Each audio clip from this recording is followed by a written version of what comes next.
नमस्कार दोस्तों। मैं हूं आपका दोस्त आपका होस्ट आर के और आप देख रहे हैं आर के ट्रेडिंग।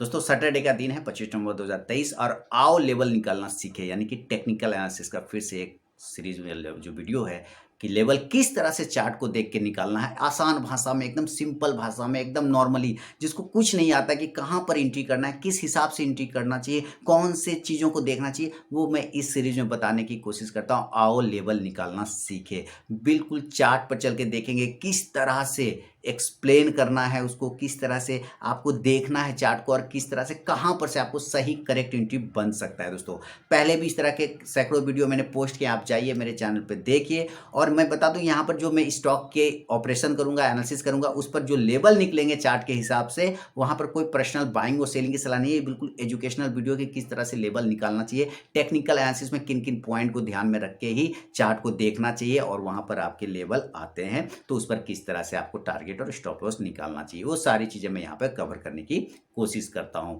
तो चलिए अब चलते हैं चार्ट पर और वहां देखते हैं, लेकिन कमेंट का इंतजार रहेगा, फीडबैक का इंतजार, क्योंकि आपका फीडबैक ही मेरे लिए मोटिवेशन का काम करता है। तो चार्ट पर चलते हैं और देखते हैं कि आओ लेवल निकालना सीखे मैं आज किस तरह के चार्ट पैटर्न को और किस तरह के स्टॉक्स को एनालिसिस कर रहे हैं। चलिए मिलते हैं चार्ट पर।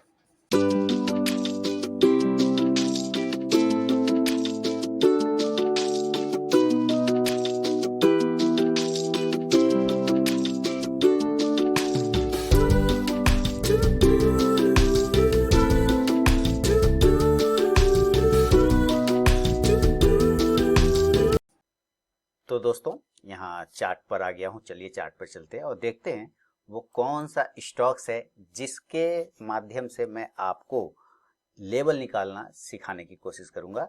इसके पहले भी मैंने एक वीडियो, बहुत सारे आओ लेवल निकालना सीख पर सर्च करेंगे ना तो आपको मिल जाएगा। उसमें मैं प्रॉपर चार्ट के हिसाब से, टेक्निकल के हिसाब से आपको बताता हूँ कि किस तरह से लेवल को निकालना चाहिए। तो चलिए अभी देखिए, अभी जो स्टॉक्स है उस स्टॉक्स का नाम है रूपा। रूपा वो जो कपड़े का काम करता है, रूपा एंड कंपनी, वो ठीक है। अब ये जो चार्ट आपके सामने दिख रहा है अभी, ये इंट्राडे का चार्ट है, 5 मिनट का चार्ट है। इसको इंट्राडे में नहीं रखना है, अभी हम इसको डेली पे शिफ्ट करने वाले हैं। चलिए देखिएगा, समझिएगा किस तरह से आप सीख सकते हैं टेक्निकल एनालिसिस को चार्ट के हिसाब से। बिल्कुल मैथ है, गणित है। मैथ में कैसे लाइन ड्रॉ करते हैं, बिल्कुल उसी तरह से इसको सबसे पहले हम लोग डेली के चार्ट पे शिफ्ट कर जाएंगे। कर गए। अब हमें ये नहीं पता, बिल्कुल एकदम कॉमन सेंस से सोचना, कॉमन दिमाग, एक नॉर्मल आदमी से, मुझे ये नहीं पता कि मुझे कहाँ पर एंट्री करना चाहिए या कहाँ पर मेरा एंट्री प्राइस बनेगा। कुछ लोग तो कहीं पे भी खरीद लेते हैं, लेकिन जो एक टेक्निकल एनालिस्ट होते हैं और रिसर्च करते हैं टेक्निकल, उसको पता होता है कि किस लेवल के बाद में मूवमेंट आ सकता है, संभावना हो सकता है। प्रोबेबिलिटी का काम है यहाँ पे, संभावना। तो ये आपके सामने एक स्टॉक है। देखिए बीच बीच में कॉल आता है तो रिकॉर्डिंग पॉज करके पहले बात भी करना पड़ता है, लोगों से बहुत सारे कॉल आते रहते हैं। चलिए अब यहाँ पे देखिए, हमें नहीं पता, आप लोग कॉमन दिमाग लगाइए कि हमको नहीं पता कि एंट्री कहाँ पे करना है, डोंट नो, कुछ पता ही नहीं है। तो अब आप इसमें एक चीज को ध्यान से देखिए, मैंने पहले क्या कहा कि जो टेक्निकल एनालिसिस होता है ना, बिल्कुल गणित की तरह है, मैथ की तरह है। अब हमें कुछ चीजों को ध्यान रखना है, कुछ कुछ पॉइंट को यहाँ पे ध्यान रखना है। कुछ पॉइंट, जैसे आपने एक सर्किल ले लिया है ना, मैथ वाला, गणित वाला सर्किल, और एक गोला लगा लिया। वो इसलिए यहाँ पे लगाया क्योंकि हमने क्या देखा, आपने क्या देखा इस चार्ट पे कि स्टॉक जो है ना काफी नीचे आया था। ऊपर हाई बनाने के बाद स्टॉक काफी नीचे आया था। देखिए हाई कितना ऊपर गया, ऊपर गया ये 585। यहाँ पे भी अब गोला लगा लीजिए, 585 पर गया था 580 पर, और उस पर एक लाइन लगा लीजिए ऐसे करके, ठीक है, एक लाइन लग गया।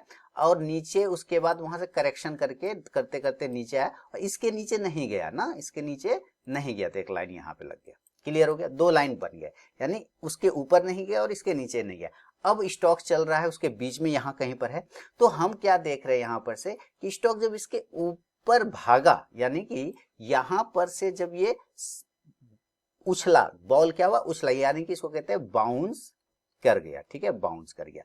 अब जिस एरिया से ये बाउंस कर रहा है उसके नीचे नहीं जा रहा है, तो ये एरिया आपका सपोर्ट एरिया कहला जाएगा। यहाँ पे क्लियर बात हो गया, ठीक है। तो सपोर्ट पे आके हम बाउंस कर गए, बहुत बढ़िया। फिर उसके बाद देखिए, जब ये बाउंस कर रहा था यहाँ से ना, तो बाउंस करते करते करते करते ये थोड़ा इस जगह पे आके कंसोलिडेट किया। आप ध्यान से देखिए ये लेवल पर, तो आपको कंसोलिडेशन बुझाएगा, नहीं आपको लगेगा कि स्टॉक वहां पे जाके फंस गया था या रुक गया था, इस टाइप का नजर आ रहा है आपको। देखिए क्या स्टॉक यहाँ पे कुछ दिनों तक रुका था, फंसा था, तो आप कहेंगे हाँ रुका था, फंसा था, यानी कि यहाँ पे कंसोलिडेट किया था। ओके, तो जो वो कंसोलिडेशन पॉइंट है ना, हम उस पॉइंट पर एक लाइन को ड्रॉ कर देंगे इस तरह से, छोटा सा, देखिए ये कंसोलिडेशन पॉइंट पर लाइन को।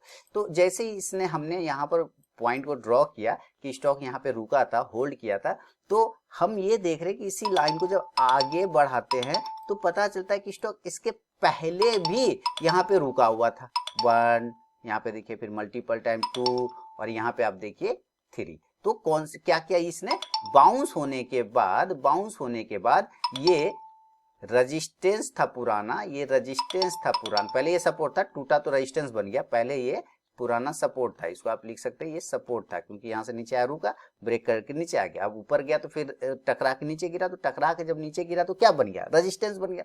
रेजिस्टेंस बनने के बाद स्टॉक नीचे आया, नीचे आने के बाद इस रेजिस्टेंस एरिया को इसने यहाँ पे क्लेम किया, और क्लेम करने के बाद उसके ऊपर, इस बार आप ध्यान दीजिए कि कैंडल इस पॉइंट के नीचे, इस ये जो लाइन लगा हुआ है इस पॉइंट के नीचे नहीं सस्टेन कर रहा है, पहले नीचे कर रहा था, लेकिन यहां पर इस पॉइंट के ऊपर में स्टॉक इंडेक्स जो है क्या कर रहा है, सस्टेन कर रहा है। स्टॉक क्या कर रहा है, सस्टेन कर रहा है, यानी कि ये जो रेजिस्टेंस पॉइंट था अब इसके ऊपर सपोर्ट रुकने लग गया, सस्टेन कर गया, तो ये क्या बन गया, ये बन गया सपोर्ट। क्लियर हो गया, बात समझ में आ गई, बहुत बढ़िया, समझते जाइएगा, इतना आसान लैंग्वेज में कहीं यूट्यूब पे नहीं मिलने वाला है, ठीक है। वो जैकपॉट टैकपॉट के चक्कर में मत पड़िए, जीवन बर्बाद हो जाएगा। अब यहाँ आ गया, अब हम जब ये लाइन को मार्क कर लिए कि भाई 3 बार यहाँ पर काम हो गया, अब इसी लाइन पर हम क्या करते हैं कि इसको थोड़ा सा और आगे लेके चले जाते हैं। ध्यान से देखिए, इसको, इसी लाइन को हम थोड़ा सा इसे आगे लेके जाते हैं तो क्या पता चलता है, अच्छा स्टॉक यहाँ पे फिर से एक बार रुका था, देखिए कैसे स्टॉक से रुका, और ऊपर नीचे आके फिर यहाँ पे रुका, फिर बाउंस कर गया, तो फिर दिमाग में आएगा, अच्छा स्टॉक यहाँ पे रुक रहा है ना, तो हम ऐसा करते हैं कि हम एक गोला, एक पॉइंट यहाँ पे और लगा देते हैं। यानी अब ये क्या बोल रहा है कि भाई साहब ये एरिया पहले सपोर्ट था, टूटने के बाद रेजिस्टेंस बन गया, और क्योंकि ऊपर जाके यहाँ से फिर गिरा तो ये रेजिस्टेंस हो गया, उसके बाद फिर इसके ऊपर टिका तो ये सपोर्ट बन गया। बिलीव, भरोसा दिलाने के लिए ऊपर जाके हम वापस यहाँ नीचे आए और यहाँ से फिर बाउंस किए, यानी ये बता दिया कि ये हम सपोर्ट बन गए। क्लियर हो गया ना, यानी कैसे आप देखते जी, सारे काम मैथ की तरह होंगे अभी आप। अब यहाँ पर इसने एक पैटर्न बनाया था छोटा सा, इसको कहते हैं राउंडिंग टॉप पैटर्न, ये हो गया हमारा राउंडिंग टॉप पैटर्न।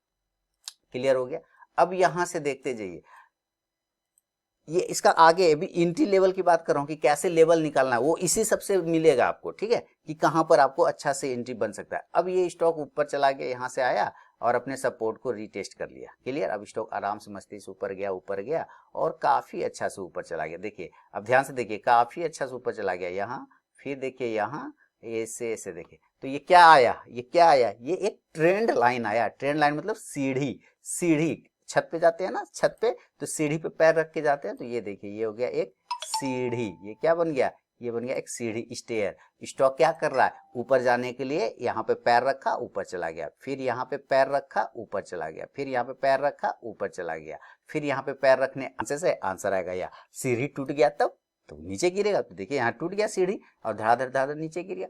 नीचे गिरा ना, तो ये जो दूसरा का सीढ़ी था, जैसे आप एक सीढ़ी से स्लिप करते हैं तो दूसरा सीढ़ी पे पैर रख देते हैं ना, तो ये क्या किया, दूसरा वाला जो सीढ़ी जो स्टेयर था उस पर आके ये अपने आप को होल्ड कर लिया, यानी दूसरा वाला सीढ़ी पे क्या बन गया, सपोर्ट। क्या बन गया, सपोर्ट। फिर से रिपीट करिए, क्या बना, सपोर्ट। ये देखिए, और हम इस पे एक लाइन लगा लिए इस तरह से। अब ये जब लाइन लगाए तो फिर इसको हटा दिए। अब इस लाइन को हम पीछे ऐसे ड्रॉ करते हैं, पता चलता अच्छा यहाँ पे रेजिस्टेंस था ना, वही एरिया अब यहाँ पर आके सपोर्ट बन गया और वही एरिया यहाँ पे आके सपोर्ट बन गया। रेजिस्टेंस सपोर्ट में, सपोर्ट रेजिस्टेंस में होते जा रहा है। ये काम हो गया। अच्छा फिर समझ में, अच्छा फिर एंट्री कहाँ करेंगे भाई, अच्छा एंट्री ये, इसके बाद फिर आगे बढ़ेंगे और इसी लाइन को फिर से आगे ड्रॉ करेंगे, पता चला अरे ये तो फिर से सपोर्ट बन गया। देखो फिर से यहाँ से बाउंस किया, यहाँ से फिर से बाउंस किया, लेकिन फिर इसने इस सपोर्ट को तोड़ दिया। क्या हुआ, वो सीढ़ी भी टूट गया। जब ये वाला स्टेयर टूटा तो कौन स्टेयर पर आएगा, जो पीछे वाला स्टेयर है यहाँ पर आएगा, है ना। पैरा फिर पीछे स्टेयर पर रखिएगा, सीढ़ी पर रखिएगा, तो ये देखिए ये पीछे वाला सीढ़ी है, यहाँ से इस सीढ़ी को हम आगे बढ़ा दिए ओ सही में तो यहाँ से सीढ़ी पे सपोर्ट ले लिया भाई, हम सीढ़ी से फिर पिछलका सीढ़ी पे पैर रख के फिर देखिए हम ऊपर चले गए। ओह मजा आया, फिर से ऊपर चले गए। अब देखिए फिर से जब हम ऊपर जा रहे थे तो ऊपर जाते जाते क्या पता चला, यही सीढ़ी पर पैर रख रख के ऊपर जा रहे थे हम बार बार, तो ये सीढ़ी से ही टकरा के फिर हम टूट के नीचे भी तो आए, तो ये एरिया फिर यहाँ पर से क्या बन जाएगा, रेजिस्टेंस बन जाएगा। नहीं बनेगा, ध्यान से देखते जाइए, क्या बनेगा, रेजिस्टेंस बनेगा, क्योंकि हम यहाँ से टकरा के गिरे जा रहे। क्लियर। फिर हम इसको आगे बढ़ाते हैं। अब हमको दिमाग में कुछ कुछ पिक्चर क्लियर आपको हो जाएगा कि कैसे कैसे अब आपको एंट्री बनेगा। अब आप सोचिए कि जब ये यहाँ से गिरा थोड़ा सा, और आप यहाँ पे देखिए कि इस एरिया के ऊपर में भी स्टॉक्स जाने में तकलीफ कर रहा था, नहीं जा पा रहा था ना। ध्यान से देखते हैं। अब पहले हम बड़े फ्रेम पर देखें, अब छोटा कर लेंगे, बड़े फ्रेम के बाद छोटा फ्रेम पे आते। तो पहले बड़े सिनेरियो में आपको देखें, अब इसको उसके अंदर छोटे छोटे फ्रेम में देखेंगे। अब यहाँ पर देखिए इसके ऊपर जब जा रहा था तो नहीं जा पाया, फिर नीचे आ गया, फिर ऊपर जा पा रहा था, यहाँ पे नहीं जा पाया, फिर नीचे आ गया, फिर इसी एरिया को जब ये तोड़ा तो देखिए कितना बड़ा कैंडल से तोड़ा, देखिए तोड़ा ना, कितना बड़ा कैंडल से तोड़ा, और तोड़ने के बाद ये क्या हुआ, ये फिर ऊपर चला गया, तोड़ने के बाद यहाँ पर से ऊपर चला गया, क्योंकि यहाँ से नहीं तोड़ रहा था, लेकिन जब तोड़ा तो ऊपर गया। तो इसका मतलब ये पॉइंट क्या था, ये पॉइंट जो नहीं तोड़ पा रहा था वो रेजिस्टेंस। क्लियर है ना, रेजिस्टेंस। अब इसी पॉइंट को हम आगे बढ़ा देंगे, इसी लाइन को हम ड्रॉ करेंगे आगे ऐसे, ये देखिए ये करते जा रहे, ये आगे कर गया, कोई दिक्कत। अब आपके समझ में आ गया कि इस लाइन के ऊपर प्राइस क्यों नहीं टिक रहा, एक बार, दो बार, तीन बार, चार बार क्यों नहीं टिक रहा, क्योंकि भाई ये पहले रेजिस्टेंस हुआ करता था, उसके नीचे आ गया तो वो वापस से रेजिस्टेंस में कन्वर्ट हो गया, इसलिए इसके ऊपर नहीं टिक रहा है, इसलिए इसके ऊपर नहीं टिक रहा है। तो अब आपके दिमाग में एकदम स्थिर से दिमाग में सोचिएगा कि अगर आपको या किसी को भी, मैं पर्सनल बाइंग सेलिंग की सलाह नहीं दे रहा हूँ, बिल्कुल चार्ट के हिसाब से आपको सिखा रहा हूँ, अगर लेने की जरूरत पड़े तो आप किस प्राइस के ऊपर लेना चाहेंगे। तो आएगा कि भैया पहले तो स्टॉक यहाँ पे रुक रहा है ना, ये रेजिस्टेंस एरिया बन गया, पहले सपोर्ट था, तो ये इसके नीचे आने पर ये रेजिस्टेंस बन गया, तो जब इस एरिया के ऊपर टिकना स्टार्ट करेगा तब क्या बन जाएगा वो एरिया, एंट्री पॉइंट। और वो एरिया का मतलब ये जो लाइन है इसका प्राइस कितना आ रहा है हम देख लेते हैं, 280 रुपए आ रहा है। क्लियर हो गया, 280 रुपए, समझ में रहे कैसे करके आप समझिए। तो आपकी एंट्री प्राइस कहाँ बन जाएगी, 280 के ऊपर। क्लोजिंग करने पे थोड़ा सेफ्टी रखना चाहते हैं विक्स वगैरह लगा के, तो आप इसको 283 रुपए रख लीजिए, जब इसके ऊपर ये क्लोज करना स्टार्ट करेगा ऑन डेली बेसिस, डेली के टाइम फ्रेम पर जब ये बैठना रुकना स्टार्ट कर जाएगा, तब क्या होगा, एक एंट्री प्राइस हमारा बन जाएगा, तब हमें ये कॉन्फिडेंस आ जाएगा कि अच्छा ये सपोर्ट बन रहा है। क्लियर हो गया, ओके। अब एंट्री तो दिमाग में आ गया। अच्छा फिर को कहेंगे कि अच्छा सर यहाँ से भी तो रेजिस्टेंस ले रहा है जो गिर गए हैं, यहाँ से भी तो रेजिस्टेंस लिया है तो जो गिर गया है, बिल्कुल वहां से भी रेजिस्टेंस लेते हैं। इसका अंदर जब स्टॉक इसके ऊपर टिकेगा तो ये कहाँ भागेगा, इसके ऊपर, यहाँ पर भागने की कोशिश करेगा, और ये पॉइंट इसको रोकने का कोशिश करेगा, क्योंकि ये प्रीवियस रेजिस्टेंस है, तो ये पॉइंट फिर यहाँ पे रेजिस्टेंस में कन्वर्ट हो जाएगा, तो इसको क्या करेगा, ये रोकने का कोशिश करेगा। इसका मतलब कि जब ये 280 से चलेगा धीरे धीरे तो कहाँ रुकेगा जाके, 290 पे। देखिए 290 पे, इसका मतलब 290 फिर क्या बन जाएगा, इसका एक छोटा वाला टारगेट बन जाएगा, क्लियर, समझ में आ गया, एक छोटा वाला टारगेट बन जाएगा। लेकिन उसके पहले तो स्टॉप लॉस आता है, टारगेट से पहले जब एंट्री हो जाती तो क्या बनता है, बनाना चाहिए स्टॉप लॉस बनाना चाहिए। और जब स्टॉप लॉस, अब समझ में आएगा, अच्छा 280 के ऊपर लिए तो नीचे कहां पर स्टॉप, तो आपको ध्यान रखना है, देखते जाइएगा ध्यान से कि यही एरिया के ऊपर ये टिक रहा है तो हमारी एंट्री हो रहा है,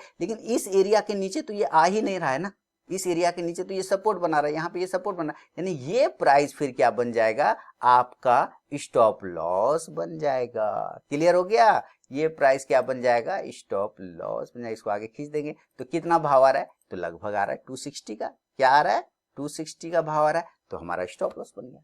क्लियर हो गया, अच्छा दिमाग में आया, अच्छा ये स्टॉप लॉस बन गया, और ये छोटा वाला जो आगे एक रेजिस्टेंस है वो हमारा एक छोटा टारगेट हो जाएगा। अब ये चूंकि एक ही बार रिजेक्शन लिया है तो ये छोटा सा रेजिस्टेंस है, बड़ा रेजिस्टेंस इसको है नहीं, क्योंकि इसके बाद एक ही बार गया टकरा के नीचे आ गया, जो बड़ा रेजिस्टेंस एरिया है वो यहाँ है, जो मल्टीपल टाइम रुक रहा है, कई बार रुक रहा है, कई बार रुक, और इसका भाव कितना आता है, इसका भाव आता है लगभग 300 का। इसका मतलब 290 के बाद जो आपका अगला टारगेट बनेगा वो बन जाएगा 300 रुपए का, 300 का। देखिए कैसे एंट्री पॉइंट निकाल रहे हैं, कैसे एसएल आ रहा है और कैसे टारगेट निकाल रहे हैं। क्लियर, समझ में आ रहा है? ओके, अब आप देखिएगा जब आपको टारगेट और स्टॉप लॉस बन गया और सब कुछ समझ में आ गया, तो क्या इसके बड़े टारगेट भी बन सकता है? क्या स्टॉक इससे और भी ऊपर जा सकता है? जी हाँ, यही तो भाइयों और बहनों इंपॉर्टेंट बात है कि जब ये बड़ा रेजिस्टेंस के ऊपर, जो कि हमारा ये टारगेट प्राइस है 300, जब इसके ऊपर ये टिकना स्टार्ट करेगा, तब ये आपको अगले टारगेट की तरफ लेके जाएगा, जहां पर ये मल्टीपल टाइम रुका हुआ है और जिसका भाव आ रहा है 320 रुपए का। यानी इसके बाद ये यहां जाएगा। तो ऐसा नहीं कि यहां से टकरा के डायरेक्ट चला गया, हो सकता है यहां पे रुकेगा, ऐसे सस्टेन करेगा, ऐसे सस्टेन, और देन ये ऊपर जा सकता है। तो इस तरह से आप entry price, exit price, target और स्टॉप लॉस निकाल सकते हैं किसी भी स्टॉक्स का। मैं आओ लेवल निकालना सीखे वाला जो सीरीज मेरा चलता है, बहुत सारा वीडियो मैंने डाला हुआ है इसी हेडिंग से, आप जाके देखिए, मैंने हर एक चीज में उसमें समझाया क्लियरली कैसे टारगेट स्टॉप लॉस किसी स्टॉक का निकालते हैं। लेकिन लोग यहाँ पे जैकपॉट स्ट्रेटेजी ढूंढते रहते हैं, जैकपॉट बता दो, जैकपॉट। भाई जैकपॉट आपके दिमाग के अंदर है, आपका स्टडी वेरी इंपॉर्टेंट। जब तक आप स्टडी नहीं करेंगे, अध्ययन नहीं करेंगे, चार्ट रीड नहीं करेंगे, आप सिर्फ पैसा छापना चाहेंगे, नहीं छपेगा पैसा मालिक। इसीलिए स्टडी का कोई तोड़ नहीं है, अध्ययन का कोई सब्स्टिट्यूट नहीं है। तो अगर ये एनालिसिस, ये टेक्निकल एनालिसिस का सीरीज पसंद आया तो मुझे जरूर कमेंट करें और फीडबैक दें। अब मिलूंगा मैं नेक्स्ट वीडियो में, तब तक के लिए बहुत बहुत धन्यवाद।